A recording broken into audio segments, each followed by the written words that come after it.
Hi everyone, just doing a live video with regards to tomorrow. It is, at the time of recording, it's going to be the 10th of Tevet, Asara Tevet. It's going to be one of the 6 fasts of the year. Naturally, we know there's other fasts. Naturally, the 2 main fasts of the year is Tisha B'Av and Yom Kippur. Then there comes Asara Tevet, which is the 10th of Tevet, respectively.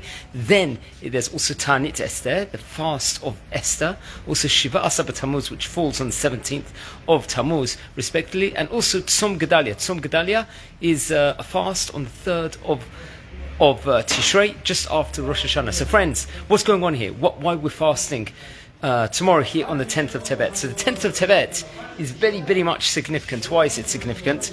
It's a pattern of 3 days. 3 days is a chazaka. It's 3 days of, let's just say, mourning, because on the 8th of Tevet, Tevet itself was a day when Ptolemy, he actually instructed that the Torah be translated into Greek, and they saw that as a calamity, as we learn over in Masechet Megillah. It was a calamity that it was translated into Greek, into the Greek. Naturally, Greece was a time period where we just came out of the miracles of the Hashmonaim, of the Hanukkah story, and the terribleness that occurred during that period in time. Then there's also Tet Tevet. What's significant about Tet Tevet? That's when Nehemiah had passed away. Nehemiah was Niftahu.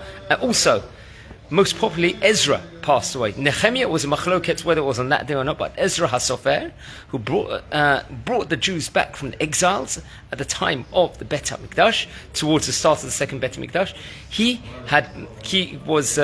unfortunately passed away. That's something that we see. So it's a sad day, naturally, because of that reason. And there's other reasons that are brought down why it was a bad day. Then it's the 10th of Tevet. What was the 10th of Tevet? Eser Tevet, Yud Tevet, was the day that Nebuchadnezzar and the wicked Babylonian army, they came and surrounded the walls of Yerushalayim. Before they actually, there was the destruction of the first Beit Hamikdash. That's why it's seen as a calamitous day, a very, very bad day. And that's why we are fasting, because that was, we saw the calamities. It's actually featured in the book of Ezekiel, was actually placed. And it was a terrible, terrible time period. We know that there was 2 destructions. There was the first Beit Hamikdash, and also there was the second Beit Hamikdash.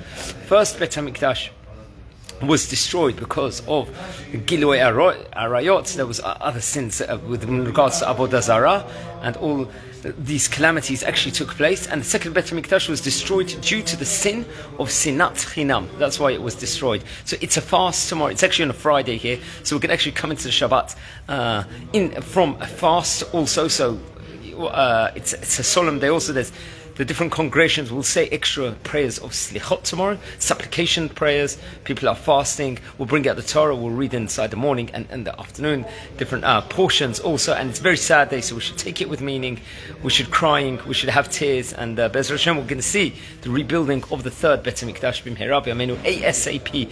Be'ezrat Hashem, and we're going to see peace and prosperity inside this world over here. So please, everyone try and fast if you're thinking of not fasting. Obviously, there's certain permissible